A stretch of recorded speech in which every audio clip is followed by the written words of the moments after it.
picture yourself in a high-stress environment. You're at work, and you've been told that this test or this report that you need to get done, it's the basis of whether you get promoted or fired. Okay, you've been told for months this is coming. It's the day of, you're sitting there typing away, pecking away, and you go to hit send. You hit send, send, and you start frantically doing it, hitting the button and almost break your mouse, but it doesn't send. Because the system broke, the server crashed, and no one has any clue what the heck's going on. This is exactly the same situation students from Indiana, Minnesota, and Oklahoma found themselves in this past spring, when the computer system covering their high-stakes testing, which in some cases allows them to graduate, failed miserably. Today, I'm going to talk to you about why online high-stakes testing should not be online. High-stakes testing is testing that standardized tests that we all took in high school. You might know them better as MCAs. That's what they're called here. These have now been moved online for the most part. I'm here today as an education major telling you that they probably should not be online. So, today I'm going to talk to you about the massive technical failures that have gone along with it recently, some of the advancement problems that go along with this, and why the old ways are better. So let's first look at the technical failures. In a report from June 10th of this year, Dan Altman from the Indiana Department of Public Education stated that this past April, during a series of technical failures, 78,000 students were interrupted mid-test by the server crashes. 78,000 kids trying to hit send, trying to hit enter, and just plain wouldn't work for them. Another 480,000 students had to take their test 2 or 3 days later. Now we all know how hard these tests were to take in high school, how stressful they could be. And to walk up and have you told, oh, we can't do it today, come back tomorrow. What do you think that went over for the students? Mark Bennett, in an article from early May for the Indiana Economic Digest, stated that the deal with the testing company, worth $95 million, was over 4 years. Started in 2011. They've already had a series of minor failures before this server crash. So there's a history in this state of Indiana of a series of technical failures that resulted in a massive failure in April. So not only do technical failures hurt school districts, but the advancement problems that it brings along are even worse.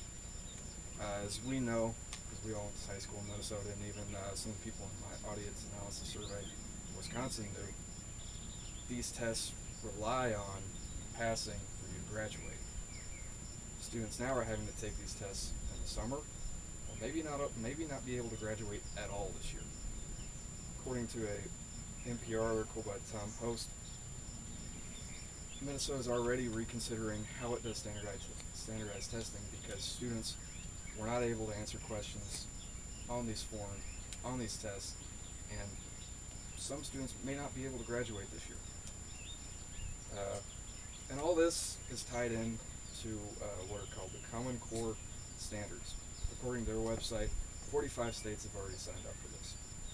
This matters to you because some of you have kids and they will grow up with this, that the Common Core Standards are going to tie in more and more states to high-stakes testing.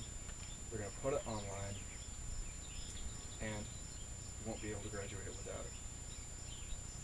So finally, I've told you all the things wrong with online testing. Here's why the old paper-based Scantron, as we know it and definitely didn't love it, are better.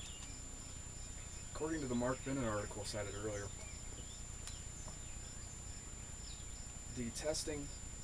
the server overloads were related to too much information at once. Schools will have to build new infrastructure as these online tests become more and more prevalent. They're going to have to fix their internet connections. They're going to have to go out and buy more and more servers, more and more bandwidth to be able to handle this. For decades, the old Scantron system worked. No bandwidth. The only problems you ever had was when somebody filled out a Scantron wrong or ran out of pencils. How many times did that happen?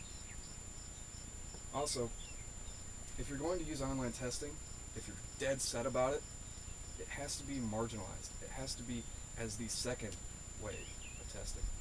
Because right now, as it stands right now, schools aren't getting the scores back on the online tests any faster than they're getting them back from the paper test. If you're going to stick with the online testing, the bandwidth problems and everything else, you're going to have to do it in smaller doses. So it needs to be, you need to have a foolproof way of doing it right the first time around, which is the paper version. So now what I've talked to you about today is online high stakes testing. None of us really did it. We just took the high stakes part. We didn't do the online. But your kids are going to have to grow up and deal with these problems. Your kids are the ones who are going to have to run the risk of hitting the button, hitting the send button, and it not working.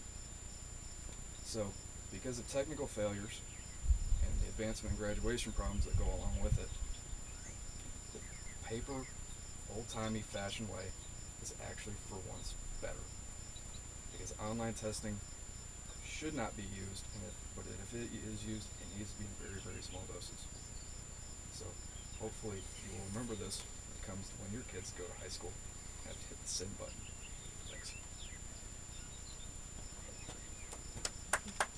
Yay! And we're done. I was going to say, can we call? Thank you.